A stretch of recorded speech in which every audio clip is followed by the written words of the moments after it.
大家好，欢迎收看《震惊最前线》，无马看中国，我是主持人张宏林。再一次感谢大家收看我们的节目最近中国在内部不断的在宣扬这个辛亥革命那甚至也高调的要庆祝110周年的这个辛亥革命的纪念这让这个台湾民众当然有点摸不着头绪。那相较中共现在高调在庆祝，特别我们看起来它也有一点点这种在作为两岸统一统战的一个论调，就是说感觉上又想要很高调的一个宣传，但里面的一些细项的部分就不一定敢讲得太清楚。那还好之前明居正老师也帮我们针对孙中山革命这一系列的部分做了许多的一些不同面向的一些解析，也让我们可以更清楚了解当时的一些脉络跟轮廓。那今天我们开心继续再邀请明居正老师来到我们的节目，好好来做一下谈论因为很多的观众也希望针对这部分好好再做一下了解，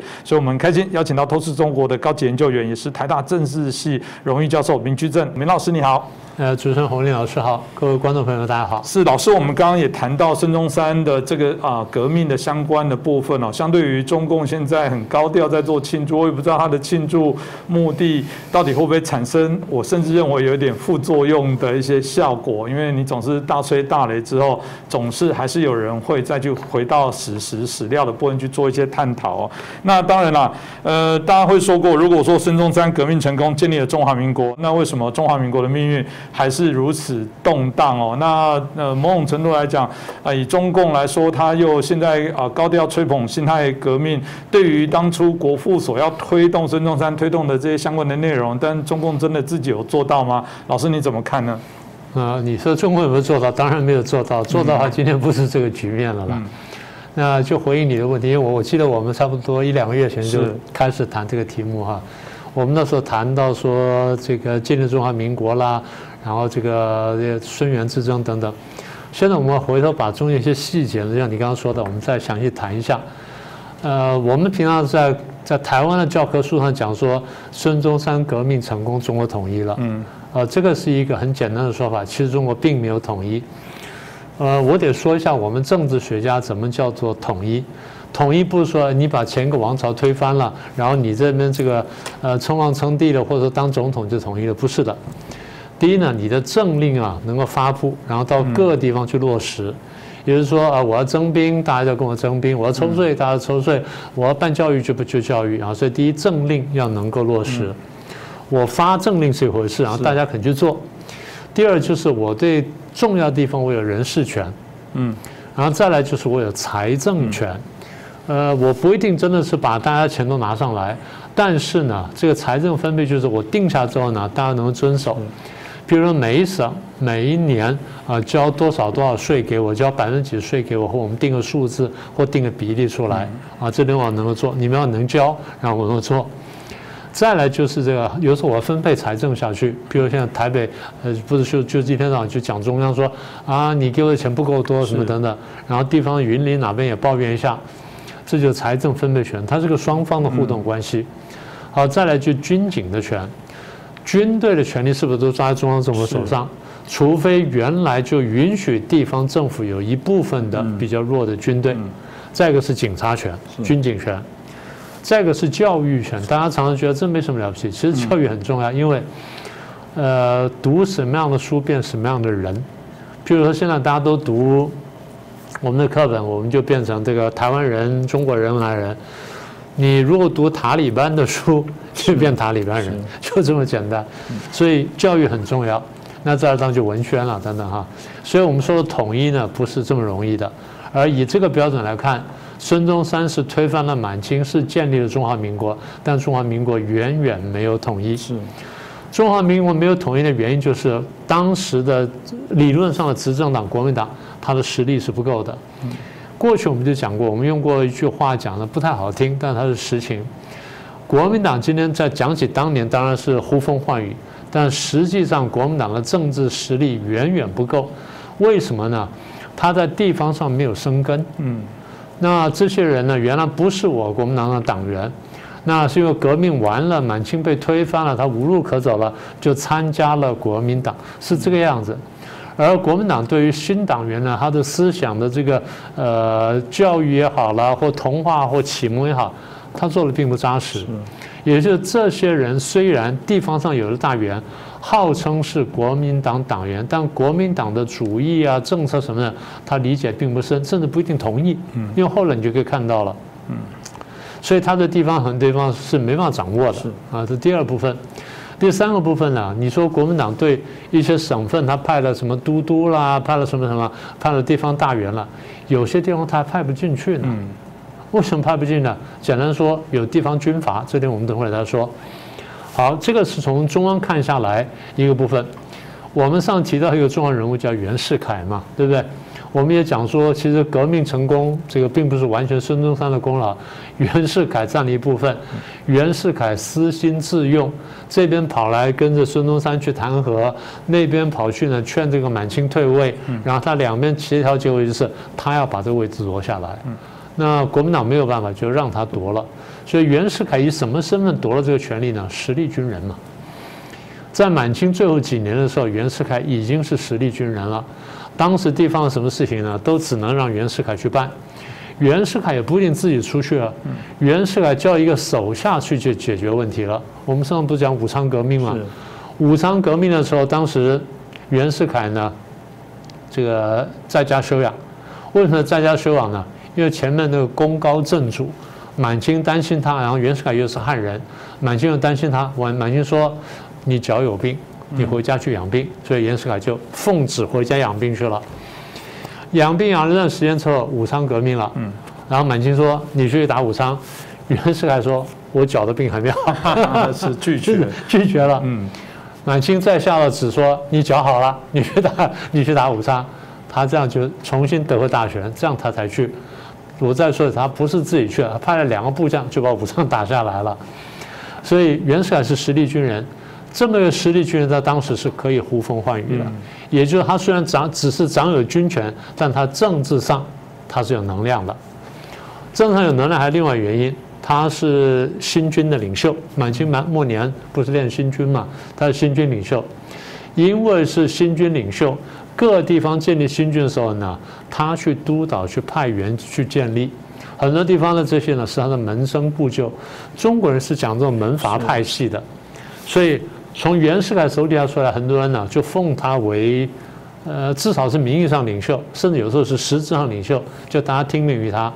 所以他的门生故旧呢遍布全国啊。再来就是他的基础在北京，他在北京很长的时间，所以在北京呢根深蒂固，不管是朝或野呢，都有他很深的这个人脉。因为这样子呢，当时虽然说是成立了民国，也成立了国会，也进行了选举，但他有能力去操控国会里面一部分议员，他也看懂这结构了，然后他也派人去选，选完之后呢，就在议会里面搞鬼，然后他去操纵国会。等到国民党的这实力人物呢，大家现在忘记这个人叫宋教仁，非常年轻。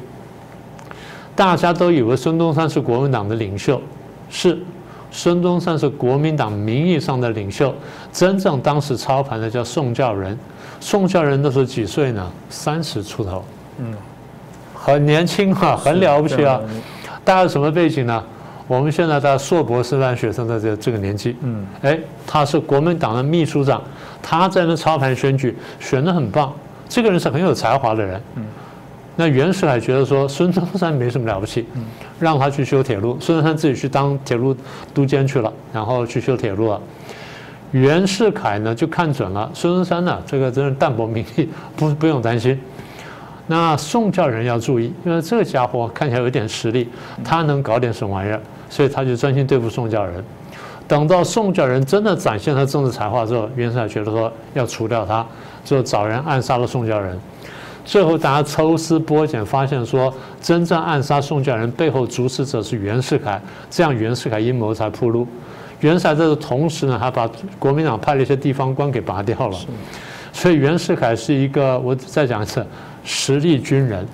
因为这么实力军人要操控，然后私心自用呢，所以中华民国的命运呢，从一开头呢就并不是很顺利。是，听起来当然这个也跟我们现在读的这些教科书在谈到里面这些内容很多都有一些联动的一些关联啦，但就不知道是如果是从中国大陆的朋友来看，是不是你们读得了这些相关的一些资讯哦？那当然，其中一个关键，大家就会说，所以最后这个才会有这个讨袁的运动，是不是也是因为这样子，就是说已经忍无可忍了，但这样子搞法也不行，所以才会发起这个，在当时我想也是一个很震撼的对于讨袁的部分的一连串的一些活动。是，其实国民党当时对这个问题呢的意见是不太统一的，因为很多人呢，我刚刚讲我说孙中山呢虽然是一个有理念人，也写了三民主义，但是当时其实那时候可能还没有完全写的，他只提出了三民主义一些基本的想法，那时候还没真正写出来。但是在提出这想法的时候呢，国民党里面很多人呢，第一有人不懂，孙中山思想比较超前，他真的是超前很多，很多人不懂，他读的书比较多，比较先进。我们今天看起来他读了很多当时他能够找到的最先进的政治学的书。我再提醒大家啊，孙中山是医学院的同学，他读我们政治系的书，而且读懂了，然后他就要把它设计出来，设计出一套中华民国制度出来。所以想要说在亚洲建立一个非常先进的宪政制度下的民主共和国，理想非常好，但是呢，第一，党内同志呢认识到这么深的不太多，非常非常少。第二，民众当中有这想法的凤毛麟角，几乎说没有。所以国民党党内人心不齐，然后对袁世凯看法不太一样。大家觉得说推翻满清革命就成功了嘛？那袁世凯呢由他去，他是汉人嘛，没关系。所以大家对于满汉之争的这个重视，超过对于民国的重视啊，这第一个，就国民党人心不齐。第二呢，袁世凯有点糊涂，他野心过大。他如果说我只是我就乖乖做个大总统，然后一届两届做完就下来，那也没有事，也不会有人去干什么，因为也没有人会想去讨袁。大家想去讨伐袁世凯，是因为他后来想去干皇帝。反正民间流传说袁世凯呢从小就自命不凡，到了北洋练军了，然后开始这个羽翼丰满之后呢，当皇帝之心呢越来越炽烈，最后刚好国民革命了，然后他有这机会，然后就当上了这个大总统。当上了大总统，当上了民国第一人，不满意，他想当皇帝，想要恢复帝制。其实你从当时时代背景来说，你也不能后责于他，因为他的认识就只到那程度。当时坦白说，想做皇帝不止他一个，陈炯明也想当皇帝嘛，也还包括孙中山呢，他也不是只有他一个人。可是奇怪的就是，这点我也不太明白。当时推翻满清的，就推翻这个帝制呢，也不过是2-3年的功夫啊。就民国2年、民国3年而已啊。因为这民国建立之后到现在不2-3年呢。袁世凯就是想当皇帝呢，大家觉得说不可以，很奇怪，对不对？才这么几年功夫，大家觉得不可以。你说国民党不同意，那你还可以理解。奇怪的是，袁世凯说我要称帝的时候，他手底下很多门生库就不赞成。大家说你就当大总统就好，你何必去当皇帝呢？他也觉得不可理解。他说：“你看我们在推翻满清没2年，我回来当个皇帝，有什么不可以呢？”大家就觉得不能接受。所以袁世凯奇怪就是他手底下的门生故旧，很多人反对他当皇帝。这个东西真的讲起来也很怪。你看日本到现在还有天皇，是，然后英国有王室，北欧很多国家有王室。那你说中国那王室2000年看起来根深蒂固，怎么推翻的时候2-3年就回不来？所以当时很多人呢去搞什么这个什么筹安会什么的，就要去推袁世凯当皇帝。我真的可以理解这人的心情。而且当时还有美国的教授呢帮袁世凯讲话说中国应该有皇帝，也就是从文化结构来看，他应该是这么回事儿。可奇怪就是当时大家觉得不能接受。结果大家反对情况下，当然现在历史是说袁世凯羞愤而死，是不是羞愤而死不晓得，但至少就是心情很恶劣，导致这个可能心肌梗塞。是，那现在来说就心肌炎吧。那导致这个问题，然后最后就病故了。是，这个大家也是让大家知道这段历史哦。当然，如果赵老师刚刚所提到的部分，袁世凯是当时在中华民国促成一个非常关键的人，而且特别在整个前半期来讲也扮演很关键重要的一些角色哦。大家会觉得说，那既然袁世凯不管是这个悲愤的而死，或者不管什么原因哦，按理应该中华民国就开始很顺遂啊，大家还是觉得会朝向一个听起来是较为民主的方向来走。那为什么中华民国没有因此很顺遂呢？对啊，这个讲起来也是很奇怪哈。不过政治学的道理呢，倒还可以解释这个现象。我刚刚不是在讲，我说袁世凯是实力军人嘛？实力军人呢，他当然今天我们从政治学角度来说，他对民主政治是不好的，因为他是军人干政啊，好，他不好。但是坦白说，军人干政有一个好处，就这个军人真的是实力够的话，他可以维持局面，可以维持稳定。简单说呢，政治可以安定，虽然不民主，但政治安定，社会安定，经济可以发展，国家可以繁荣昌盛。所以强人政治不一定是不好啊。我们不是说一定民主政治非常好，不是这意思。我只说在动乱情况下，有的时候我们需要一个强人把局势稳定下来。对。但是当稳定到一定局面的时候，再强人政治就一定不好了，那就必须还政于民。那袁世凯就在这么一个尴尬的一个情况下，他当时国民党，我不是前面讲了吗？国民党的政治实力不够，没有办法牢牢掌控全国的政权。他不但地方政权没办法掌握，他连中央的政权好像都不能完全控制。在这情况下，当国民党无力控制的时候，社会会动荡的。所以袁世凯的实力还足以稳定当时中国的局面，好，那是好事。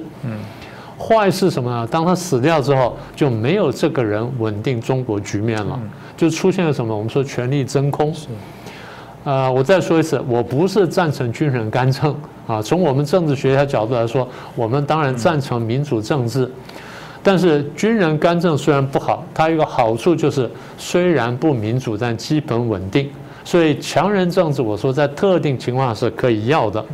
但是在这个情况下，如果这强人死掉的话，它通常出现一个结果就是，中央是一个强人，中央没有强人的时候，中央一衰弱，地方就要崛起。好，那我们就要描写一下地方崛起的局面。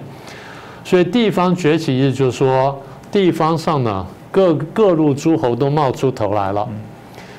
最早冒出头的通常是文人。但是竞争再激烈的时候，文人通常会被武人取代。好，那这问题就来了。所以军人干政不好，但一个军人能掌握局面，他就稳定局面了。没有一个军人能够掌握局面，多个军人想要干政的话，那叫内战。对不对？那比原来讲的更加糟糕。我再说一次，这我们看见两个情况：第一，中央政权削弱，地方就会崛起；第二，中央没有一个强人，或中央权威衰弱到一定程度，地方呢就要崛起；第三，地方崛起到的一定程度，一定是军权相争，军队跟军队打。好，那么这个现象呢，不是这个时候才出现，中国历史上反复出现。汉朝末年不就这样子吗？各路诸侯在那杀来杀去嘛。其实秦朝末年也是这样子啊。各路起来嘛，刘邦不是剿灭群雄吗？汉朝末年，三国不就出来了吗？然后这隋朝末年的时候，不是36书烟尘72书草会就出来了吗？元朝末年，朱元璋、陈友谅、什么张士诚等等，不就出来了吗？所以就是当中央衰弱的时候，地方就崛起。地方崛起到一定程度呢，就是军人干政或军人乱政，那就军阀混战的局面。军阀相当于一个国际社会嘛，好，那我们就用国际社会来比较。在国际社会当中，我们看见当中央不够强，或者没有一个强而有力中央的时候，它出现的局面就是小的国家勉强追求自保，中等国家追求有限的扩张，强大的国家就希望一统天下。你看这个汉朝末年，比较弱的刘表、刘璋就想勉强自保，中等的像吕布什么就想扩张，袁绍啊或曹操比较强大了就想一统天下，就这么个局面。所以我再说一次，这些情况呢，在历朝历代呢末年都是如此。中国当时我们数一数嘛，孙传芳、吴佩孚、阎锡山、冯玉祥、桂系领袖，最强的是张作霖嘛，东北的张作霖。那这些是我们表面上看到的各路军阀，他们的表现呢，就跟我们刚刚讲的历史上的各朝各代的王朝末年是一样的。那么也跟现在国际社会上大国、中国小国表现是一样的，但是还有一个不一样的地方，这些军阀背后都有帝国主义，帝国主义交相插手夺取中国的利益，所以问题变得更加复杂。当然，这个谈到帝国主义的这个部分哦，要说来，从早期在当时的历史上，我们看到美国、英国、法国、德国、日本等等，其实你要说来，他们都是当时的在那个氛围里面哦，都是一个非常强大的国家。可是，在那时候的情境显然又非如此哦，孙中山并没有得到许多的一些帮助，这让大家也不免好奇，大家各自在盘算什么事情哦？那老师为什么呢？我先说一下，当时的帝国主义国家最强第一是英国，第二是法国，再来就是西欧这些国家，连什么荷兰啦、比利时啦、德国啦、普鲁士，就原先普鲁士后来德国等等，这些意大利这都是帝国主义国家。亚洲帝国主义最强是日本，当然其他还有俄国等等。作为帝国主义国家，美国还是比较晚的了。美国还不是比较强大的国家。美国真正强大是1次大战以后的事情。那你问的问题是，这些帝国主义国家很多当时都已经民主化了，除了俄国之外，很多都已经民主化了。为什么这些看起来怀抱民主理念的国家不帮助怀抱民主理念的孙中山？对不对？你大家觉得难以想象。帝国主义从满清末年开始侵略中国之后呢，满清又衰弱，然后工业革命不如别的国家，所以打不过别人，签订很多不平等条约。而不平等条约的真正的受惠者就是这些帝国主义，他们的中国得到各种各样的利权，得到经商权啦、内河航行权啦、采矿权啦什么或者买卖权的各种各样的东西，甚至独占权利。到最后呢，就割出了租界，甚至影响拿到了势力范围，就几乎呢要瓜分中国。简单说，帝国主义在侵略中国的过程当中，借着各种各样的不平等条约而得到好处。这些不平等条约谁签的？满清签的。所以帝国主义认为说，我维持跟满清的关系，就维持着不平等条约，就维持了我的好处。我是民主国家，我对我的国民是民主的。但并不表示我对别的民族要民主。他们当时没有这个想法。所以他们在当时支持满清，不支持孙中山的革命，完全从利益角度出发，这第一点。第二点，当帝国主义进到中国了，看见中国开始革命了，他们有点担心，真的有点担心。所以他们想说，那万一革命成功了，我这好处不就没有了吗？所以很多国家在革命的时候，为了怕外国干涉，怕我们讲准确点，怕这些外来的帝国主义干涉而扑灭我这个革命，所以通常革命军或革命团队会讲说，我革命成功之后，你们这些条约跟这些关系呢，我都维持，我概括承受，这样就减少的抵抗。那至于将来我是不是真的会承认这些条约，等我巩固这边再讲啊。所以帝国主义当在中国里面呢有势力范围，中国革命完了，然后出现刚刚我讲的军阀的割据的局面，帝国主义就选择他认为可信的军阀或有力量军阀，他就支持他。像我们知道最有名的张作霖背后是日本嘛，对不对？然后孙传芳、吴佩孚每一个背后都有不同的军阀在这里，或者英国的、法国或德国，然后或者日本等等，或者甚至俄国等等，大家都插手了。所以他们支持各个军阀的时候呢，当孙中山说我要去讨袁，我要去北伐，这些帝国主义想说，那你再打一次，是不是影响到了我们的权益呢？我们现在就开始怀疑了。所以对他们来说，孙中山革命的结果啊，就2次革命或者你在北伐的结果，这结果我们没办法预料。但是我现在拿到好处是实在的，我为什么要放手给你？所以各国都不支持孙中山，在革命的时候也没有支持他，北伐也没有支持他，所以孙中山非常生气的。孙中山对这帝国是非常生气的。在北伐后来我们将来会讲到，在北伐过程当中，北伐军很不客气，把很多租界是抢回来的。我根本不跟你谈，因为你们根本不理我，所以我用大军打进去。或者我之前先煽动地方流氓跟我合作，然后我大军进去，然后最后把这个帝国主义赶走，把租界强行收回，他不是好好收的。好，那我们现在再讲回孙中山。孙中山在当时这个袁世凯去世之后，当时军阀要开始混战，孙中山非常辛苦的跟很多军阀去游说，说不要打仗，大家放下武器来建设国家，大家不肯，因为大家觉得说，对，您孙老先生的这个意见我们很佩服，很敬重，但是没办法，因为什么？实际的政治权力摆在我面前，我非得要争天下不可。我不争，人家就来打我了，所以我放下武器没有用。那这咱们国事会也不用开了，咱们就打到最后再说。孙中山最后没有办法了，就都讲不听了。大家都很尊重他，但大家都不理他，他没办法，只好回老家去取暖。老家是广东嘛，他最熟悉的地方，所以回来之后痛定思痛，我要再革命，所以准备北伐。什么叫北伐？我要用武力再次统一中国，我用武力扫平军阀，扫平群雄，统一中国。所以这个时候才有后面的故事。后面的故事我们就下回再说吧。后面就是黄埔军校跟联俄容共了。那所以这一段呢，讲起来是中华民国非常凄惨的开始，这你就说颠簸和动荡不安的根本原因。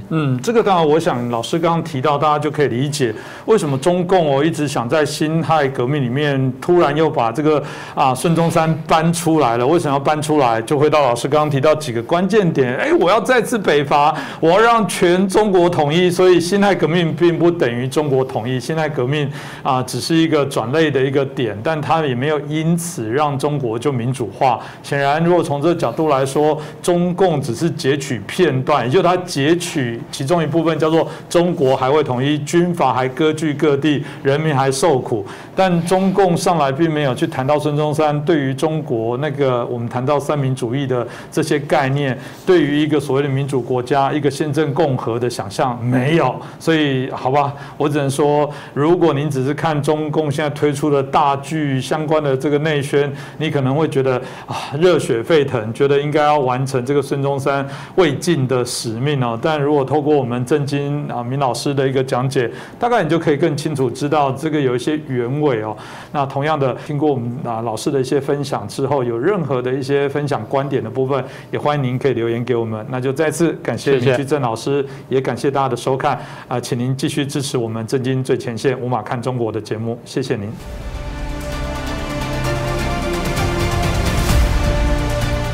正经最前线的好朋友们，我是主持人张宏林，欢迎订阅我们的频道，也记得打开小铃铛，掌握最新节目通知，让精彩评论不错过。更欢迎留言、转传影片。